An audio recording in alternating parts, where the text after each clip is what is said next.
In today's video, I'm going to be showing you how you can make custom item animations for your MCreator mod, and it doesn't need any dependencies like Geckolib. It's just going to require one plugin that will help with the process. So the plugin that we'll be using for today's video is Nerdy's Better Animation. All it really does is just basically makes the already built-in animation system for items better. So go ahead and download that. It is for the latest version. Alright, so then once you do that, open up Blockbench. And then here I have a pre-made model, and as you can see, it even has support for player arms, which I went ahead and have a shoot animation. And then I made this animation though, inspect. This is basically for one of the comments. They're asking how I can make an inspect for an item. I have it around right there because I imagine the arms being somewhat about here. What you want to do is once you have the item that you want, and make sure for the player arms, have the left hand, the X and Z are 4, and the size Y is 12. That's important because that is the size, well, of a normal player arm. Otherwise, it won't work. And then for the gun or whatever item you have, simple little model, what I have right here. And what you want to do is save the texture. And then, so once you save that, have check mark. So what you do now is click on File, Export, and then do Export Java Entity and Export Modded Entity Animations. And then once it says Select Animations to export, you press Select All and then press Confirm. And I named it Animations as well. And so what you want to do now to edit how it displays, so you might want to have it right smack down on the middle of your screen.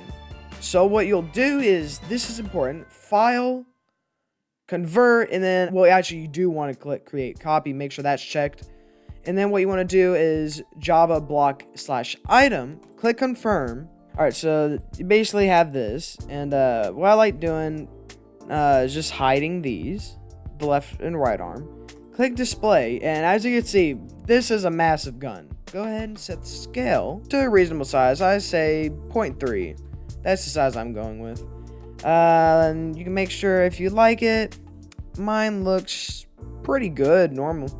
So then third person left, let's go ahead and edit that. So let's go ahead and shrink that down. Yeah, so what we want to do now is first person right. This is the main thing. And what I like doing usually is whatever model you have. I'll have this on 0.5.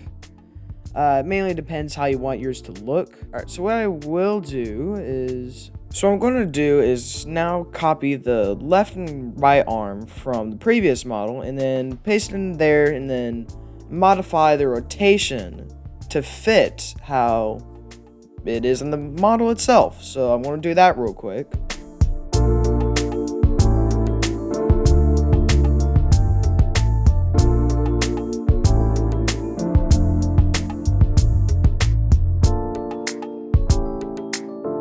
And it should look like this on the Java model/item, so that way it's easier to see the display. Now see, I want to have it look somewhat like this. I think that looks good. So now what I'm going to do is finish editing all the display settings. You can do it however you want, but this is just going to be a sped up version so you can see what I did.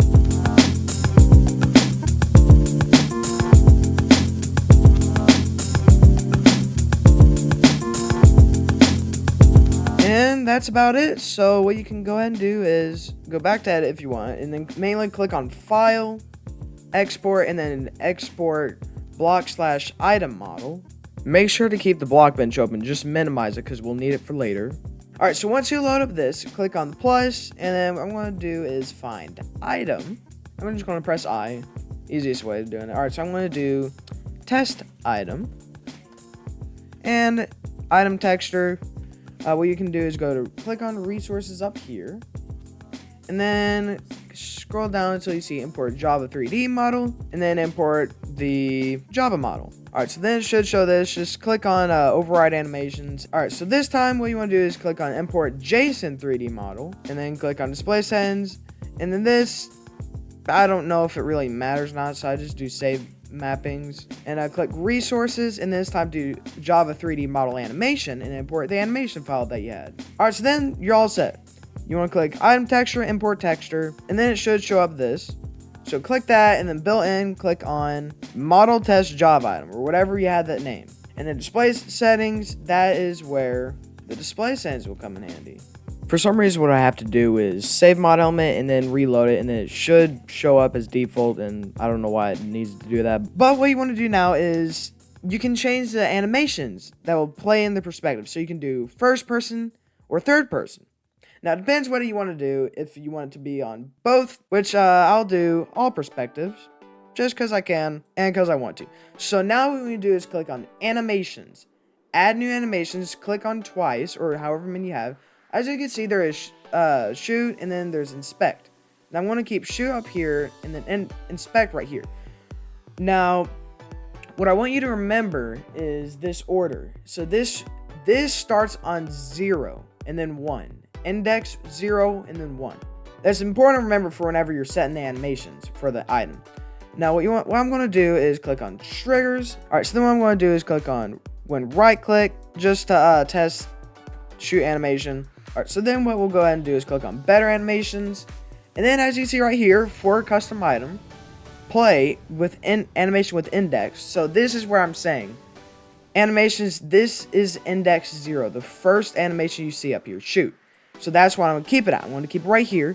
Then one thing I will say is to remember, go to the Blockbench model, click on animate, and see how long your animation is. Mine is 1/4 of a second, so that means it's 5 ticks. So this is important to remember if you want to cancel the animation. Otherwise, it'll keep going on whenever you drop the item, it'll play animation, all that. You don't want that to happen. What we'll do is go to flow control, wait 20 ticks, change that to 5 ticks since mine is 0.25. And what you can do is go to a Minecraft tick calculator to calculate a kind of advanced number. You can cancel out the animation. That's one thing that's good about this. So what you want to do now is go to better animations, drag the same block out, and then this time instead of play, click on stop. That's basically all you need to do. So you can save that, and then save mod element. And what I'm going to do is now for the inspect animation. So let's go back in here. Let's see. Inspect. This is the animation I want to do. Now it's 2.5 seconds. 1 second is 20 ticks in Minecraft. 2 seconds, 40 ticks. So that means it'll be 50 ticks whenever it immediately stops. So what I want to do is go to MCreator, and then I'm going to make it, if you press I, it'll do the inspect. So I'm going to press K for key binding, and then inspect item. Key that triggers event. I'm going to press I, so that way it automatically goes to it. Press enter, and then there you go. So what I'm going to do is on key pressed, create procedure. Now what I'm going to do is click on better animations for custom item provided item stack, play animation with index, and what I'm going to do is see animations. This is index 1, the inspect, because it's the second in the list. So what you want to do is go back here. So I'm going to change the index to 1, and for play, keep it like that. Go to flow control, wait 20 ticks, replace that with 50 ticks, which is what I calculated. Better animations, go back, for custom item, stop, and then replace the 0 with a 1. Just make sure it cancels that animation. All right, so then what we're going to do now is delete these provided item stack. It's different whenever you have the procedures from the item, like test item triggers. If you have it from the item itself, it'll work. But what you want to do for like key binding or whatever, make sure you do this. So what I'm going to do is do item in main dash hand of. So then you duplicate this, put that in there instead, save mod element, and then it should be able to go to the key. So then we do inspect item on key press, save mod element, and that's all we got to do. All right, so then once you save all the stuff, go to test item, and then make sure on properties that you set creative, inventory tab, whatever you have. So I'm going to set it combat. I mean, it makes sense to me. I'm also going to make this epic rarity because I can. And max stack size, I'm going to change this to 1. It would not make sense if you're able to have like 64. So basically just configure however you want. That's all we're going to do. So save mod element, and then you can go ahead and test it out. So I'll meet you in the world. Alright, so here we are in the world. So what I'm going to go ahead and do is go to my creative tab, combat, because that's where I set it. and as you can see, here it is. So yeah, once you load up, it should have like the player armors just like suddenly vanish. And as you can see, look, it appears. So I'm going to right click, plays the animation. So I can keep it looping. That's one thing that's pretty cool. You could have spam click. It looks actually pretty smooth from what it is. Like you keep spamming it, it stops. So that way if you drop it, it doesn't like play the animation. Otherwise it would look weird. And as you can see, it's on this hand, which, oh my gosh, that looks pretty weird because I have 3 hands now.